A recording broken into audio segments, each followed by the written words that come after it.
नमस्कार दोस्तों, यहाँ पर जो है बीटेक सेमेस्टर 1 का जो है फर्स्ट यूनिट का जो चैप्टर है एलिमेंट्री रो ऑपरेशन करके दिया हुआ है। यहाँ पर जो है क्या होता है कि एलिमेंट्री रो ऑपरेशन, तो क्या ये 3 बेसिक रूल है, मतलब 3 ठो रूल है जो यूज होता है ट्रांसफॉर्मेशन ऑफ मैट्रिक्स को एक रूप से दूसरे रूप में बदलने के लिए। जैसे कि गाँव घर में जो है लौंडा नाच होता है, जैसे मर्दना को जो है साड़ी पहना के लिपस्टिक पाउडर लगा के बदल दिया जाता है लड़की में, उसी तरह मैट्रिक्स को जो है कुछ रो एलिमेंट जो है उसमें चेंज करके उसको बदल देते हैं, लेकिन उसका स्वभाव नहीं बदलेगा। जैसे कि लड़का को लड़की जब बनाइएगा नचनिया के रूप में, तो लड़का का स्वभाव नहीं बदलेगा, भले उसका रूप बदल जाएगा। उसी तरह मैट्रिक्स में होता है। तो इसके लिए क्या करना पड़ता है, उसको इचेलॉन फॉर्म में करना पड़ता है और इन्वर्स करने के लिए करते हैं। ऐसा क्यों करते हैं? इन्वर्स निकालने के लिए, ठीक ना, इचेलॉन फॉर्म में कन्वर्ट करके इन्वर्स निकालना। जैसे ऐसा नचनिया को भी क्यों करते हैं? क्योंकि उसको डांसर कराना, स्टेज पर ऑर्केस्ट्रा करना, लोगों को इंटरटेनमेंट करना है। उसी तरह यहाँ भी इसलिए करते हैं एलिमेंट्री ऑपरेशन, ताकि उसका इन्वर्स निकाल सकें, मतलब डिवाइड कर सकें। जैसे कि बताया कि मैट्रिक्स में डायरेक्ट डिवाइड नहीं हो सकता। जैसे कि 2/4 लिख देते हैं, इसमें डिवाइड करिएगा तो कितना आएगा 1.2 आ जाएगा। और जैसे कि 6/2 करिएगा डायरेक्ट 3 हो जाएगा। लेकिन मैट्रिक्स में ऐसा नहीं कर सकते। तो ऐसा कर सकते हैं कब? जब ये जो है एलिमेंट्री रो ऑपरेशन करेंगे तब इन्वर्स निकाल सकते हैं। जैसे कि कोई मैट्रिक्स ए है तो इसका जो है 1/a नहीं कर सकते डायरेक्ट, लेकिन जैसे इसको जो है ट्रांसफॉर्म करेंगे तो ये ए इन्वर्स निकालने के लिए करेंगे, ठीक ना। तो यहाँ देखिए 3 रूल क्या है। पहला रूल देख लीजिए, इंटरचेंज ऑफ 2 रो, 2 रो, किसी भी 2 रो को जो इंटरचेंज कर सकते हैं, आपस में बदल सकते हैं। यहाँ पर कह रहा है any 2 row of matrix can be swift with each other, मतलब एक दूसरे को क्या कर सकते हैं, स्विफ्ट कर सकते हैं कि तुम इस रो में आ जाओ, हम उस रो में चले जाएंगे, ठीक है। इसको करते हैं स्वाइप्ड, ठीक है। नोटेशन क्या करेंगे, RI ये इंटरचेंज हो गया RG में, मतलब R1 जो है वो हो जाएगा R2, यानी R1 की जगह चला जाएगा R2 और R2 की जगह चला जाएगा R1। जैसे कि खेल में भी होता है, बचपन में रूम में जैसे कोना कोनी खेल होता है कि इस कॉर्नर को तुम एक्सचेंज करो मेरे साथ, उस कॉर्नर दूसरे वाले के साथ एक्सचेंज करेगा, ठीक है। अगला देखिए, दूसरा रूल क्या है, multiplying a row with a non zero constant, किसी भी रो में जो है किसी भी नॉन जीरो, मतलब जीरो नहीं, कोई संख्या जीरो से बड़ी या माइनस वाला होना चाहिए, लेकिन जीरो नहीं होना से मल्टीप्लाई कर सकते हैं। देखिए यहाँ पर all element of a row can be multiply by the same non zero number, वो जीरो नहीं होना चाहिए। के का वैल्यू जो कुछ भी हो सकता है, कोई इंटीजर हो सकता है, जैसे 1 2 3 4 5 6 7 या -1 2 -3 कुछ भी हो सकता है, 1/2 भी हो सकता है, हाँ, लेकिन जीरो नहीं होना चाहिए, इसलिए नॉट इक्वल टू जीरो, क्योंकि जीरो से कर देगा सब जीरो हो जाएगा, नल मैट्रिक्स हो जाएगा, सारा मामला ही गड़बड़ा जाएगा। तीसरा रूल देखिए, adding a multiple of 1 row to another row, मतलब पहला रो में जो है मल्टीप्लाई करके दूसरे रो में जोड़ सकते हैं, ठीक ना, ये भी कर सकते हैं। 3 रूल हो गया। पहला तो स्वैप्ड कर सकते हैं, एक दूसरे को एक्सचेंज कर सकते हैं, दूसरे में किसी नंबर से मल्टीप्लाई कर सकते हैं, किसी नंबर से जो है मल्टीप्लाई कर दिए के नंबर, कोई भी नंबर को के ले लिए। और तीसरा क्या कर सकते हैं कि एक में जो है किसी से मल्टीप्लाई करके दूसरे में जोड़ सकते हैं, ठीक है। तो ये ऐसा कर सकते हैं। यहाँ पर a multiply of the corresponding elements of 1 row can be added to or subtract from the element of another row, मतलब या तो घटा भी सकते हैं या फिर क्या कर सकते हैं, जोड़ सकते हैं। तो इसको जो है आपको एग्जांपल देके समझाते हैं, तब समझ में आएगा, ठीक ना।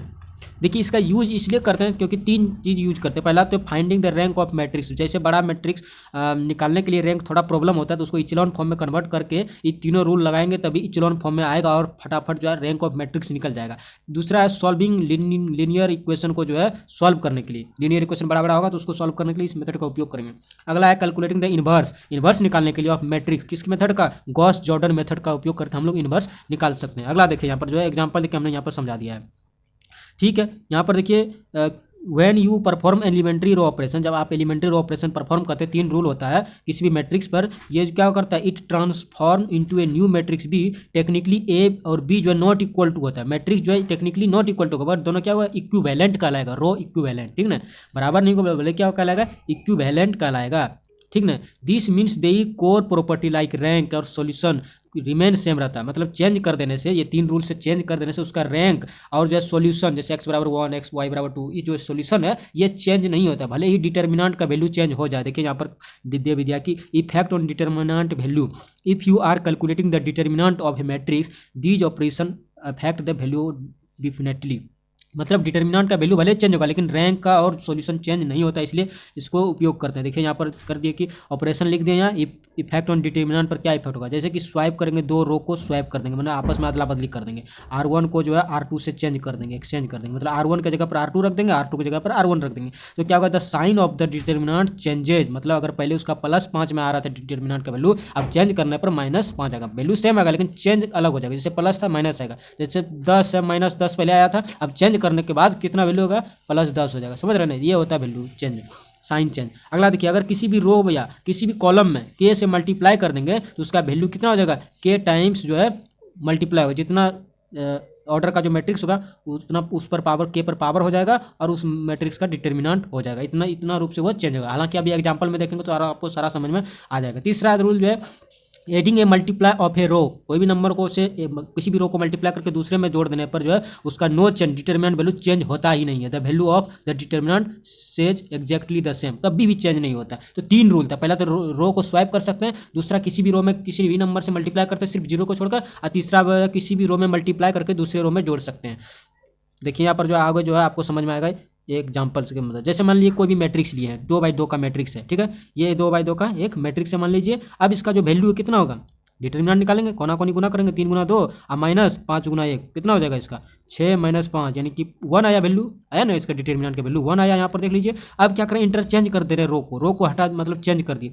ये 1 2 क्या था नीचे था और 3 5 ऊपर था, अब क्या हो गया इंटरचेंज कर दिया, 1 2 हो गया ऊपर और 3 5 नीचे। अब इसका जो वैल्यू निकालेंगे तो क्या होगा 1 × 5 माइनस 2 × 3 कितना हो गया 5 - 6 = -1। देखिए पहले 1 आया था, है ना, अभी -1 आया। देखिए यहाँ पर पहले कितना आया था 1 आया था, अभी देखिए कितना हो गया -1 हो गया। तो मतलब साइन चेंज होता है लेकिन रैंक चेंज नहीं होता और सॉल्यूशन चेंज नहीं होता है। ये याद रखिएगा, रैंक चेंज नहीं होता है और सॉल्यूशन ये चेंज नहीं होता है, ये कभी चेंज नहीं होता। अगर चेंज होता तब तो ऐसा करते भी नहीं, भूल से भी नहीं करते। ये दोनों नहीं चेंज होता, भले डिटर्मिनेंट का वैल्यू चेंज हो जाता है बट हमको रैंक निकालना है ना और सॉल्यूशन निकालना है ना, इसलिए ऐसा करते हैं कि रो एलिमेंट्री अलग आते हैं। दूसरा एग्जाम्पल देख लीजिए, मान लीजिए कोई मैट्रिक्स है, ठीक है, 3x3 का मैट्रिक्स हम ले लिए। हाँ, यहाँ पर देखिए 3x3 मैट्रिक्स लिया। अब इसको जो है R1 के आप लोग तो डिटर्मिनेंट का वैल्यू निकालना जानते हैं, इसको कैसे डिटर्मिनेंट निकालिएगा, तो इसको लेंगे R1 के एलोंग एक्सपेंडिंग करें, मतलब इस और एक्सपेंडिंग करें तो 1 हो जाएगा। आप लोग जो है इसका वैल्यू निकालना जानते हैं, हम मान लेते हैं क्योंकि आप लोग बीटेक का स्टूडेंट तो आप लोग तो जानते ही होंगे, ठीक है।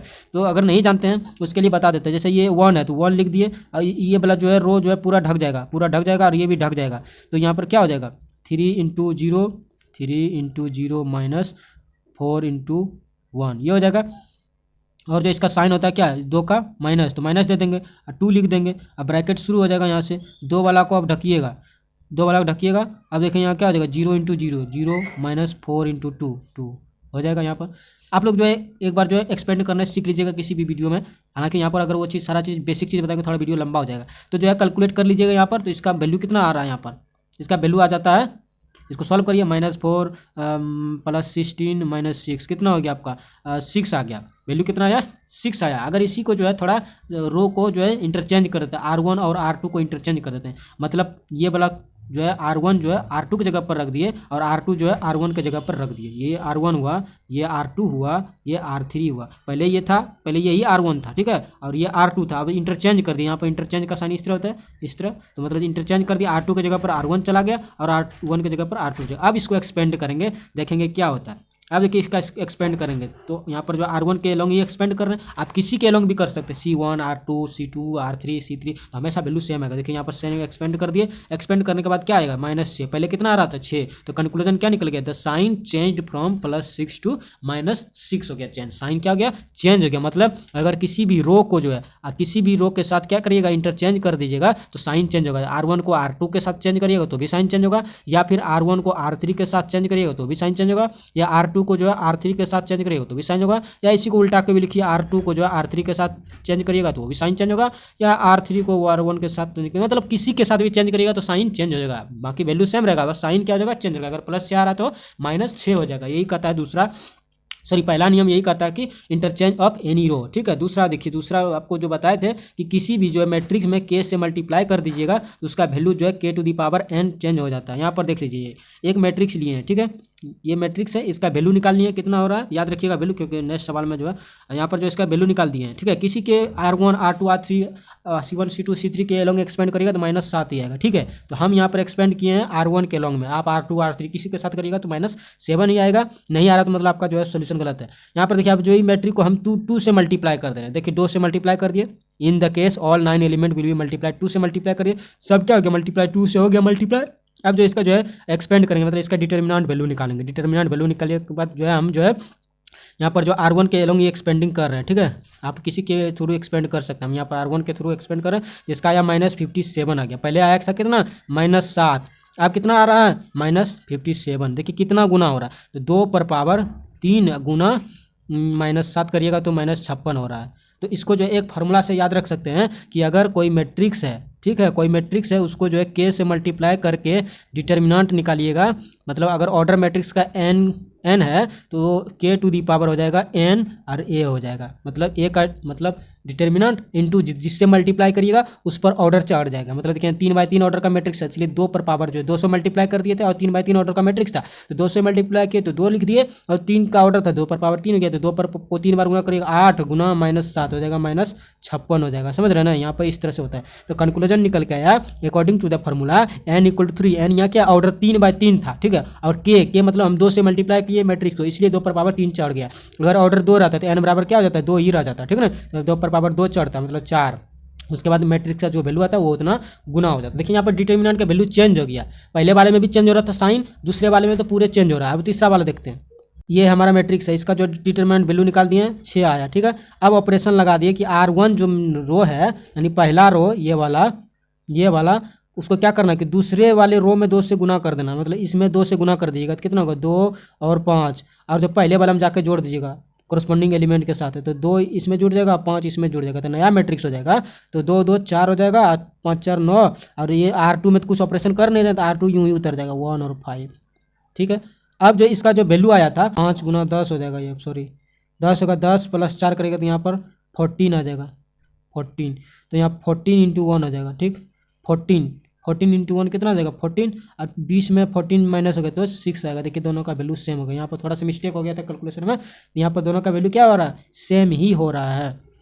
और भी आप एग्जांपल लेकर देखिएगा तो हर हमेशा क्या होगा सेम ही आएगा। तो इसलिए यहाँ पर आप देखिए 3/3 मैट्रिक्स का ले लिए हम, यहाँ पर इसको सॉल्व करिएगा तो देखिएगा सेम वैल्यू आने वाला है। बी का डिटर्मिनेंट आया 3 आया, ठीक है। अब जो ऑपरेशन लगा दिए, कुछ भी ऑपरेशन लगा सकते हैं, R3 में tense to R3 plus -2 R1, कोई भी ऑपरेशन किसी में भी जोड़ के आप किसी में भी गुना करके किसी में जोड़ सकते हैं, ठीक है। देखिएगा दोनों का वैल्यू हर हमेशा सेम आएगा। देखिए यहाँ पर वो ऑपरेशन लगाने के बाद ये हमारा मैट्रिक्स बना। अब इस मैट्रिक्स का जो निकालता है डिटर्मिनेंट वैल्यू देखिए 3, पहले बार में भी क्या आया 3, द वैल्यू रिमेन्स 3, इसलिए कहा जाता है तो 3 रूल जो है आप एलिमेंट्री ऑपरेशन लगा सकते हैं। डिटर्मिनेंट का वैल्यू चेंज कभी होगा कभी नहीं होगा। जैसे पहले वाले में क्या रूल था, पहले वाले में किसी भी रो को आप एक्सचेंज कर सकते हैं तो इसका डिटर्मिनेंट का वैल्यू चेंज हो जाएगा, साइन प्लस था तो माइनस हो जाएगा, माइनस था तो प्लस हो जाएगा। लेकिन रैंक और सॉल्यूशन चेंज नहीं होता है, रैंक और सॉल्यूशन चेंज नहीं होगा आपका। दूसरा में क्या पढ़े कि किसी भी रो को जो है किसी भी नंबर से 0 छोड़ के प्लस माइनस नंबर से मल्टीप्लाई करिएगा तो वो जो है यहाँ डिटर्मिनेंट का वैल्यू चेंज हो जाएगा, लेकिन रैंक और सॉल्यूशन का वैल्यू चेंज नहीं होगा, इसलिए ऐसा करते हैं। तीसरा नंबर में क्या पढ़े, किसी भी रो में किसी भी नंबर प्लस या माइनस वाले नंबर से मल्टीप्लाई कर सकते हैं, जैसे कि 2 में किए थे और इसमें जोड़े नहीं थे किसी में। अब इसमें क्या करेंगे मल्टीप्लाई करके जोड़ देंगे, मतलब R1 tense to R1 + 3R2, कुछ भी ले सकते हैं, R1 - 2R3 कुछ भी कर सकते हैं ऑपरेशन। तो इस तरह करने पर भी डिटर्मिनेंट का वैल्यू चेंज नहीं होता है और रैंक और सॉल्यूशन का वैल्यू चेंज नहीं होता है, रैंक और सॉल्यूशन का वैल्यू चेंज नहीं होता है। तो देखिए यहाँ 3 ऑपरेशन किए, तीनों में रैंक और solution rank solution does not change हुआ है नहीं। और डिटर्मिनेंट का वैल्यू जो उसका वैल्यू होता है वो देखिए इस बार में साइन चेंज हुआ, दूसरे बार में टोटली चेंज हुआ, तीसरे बार में चेंज नहीं हुआ। तो यहाँ पर देखिए 2 बार में चेंज हुआ, लेकिन ये वाला और ये वाला में चेंज हुआ, लेकिन तीसरा वाला में चेंज नहीं हुआ। तो ऐसा इसलिए करते हैं रो एलिमेंट्री ऑपरेशन लगाने के लिए। अब नेक्स्ट वीडियो में पढ़ेंगे कि गॉसियन जो है मेथड से कैसे हम लोग इन्वर्स फाइंड करेंगे। तो आज का वीडियो यही था। अगर वीडियो थोड़ा सा भी अच्छा लगा तो थोड़ा प्लीज सपोर्ट करिए, सब्सक्राइब कर लीजिए, वीडियो को लाइक कर दीजिए, समझ गए ना। और जो भी आपका दोस्त साथी है जो बहुत ही कमजोर है, बिल्कुल उसको समझ में नहीं आता तो उसको ये भेज दीजिए, उसको समझ में आएगा। ओके, धन्यवाद।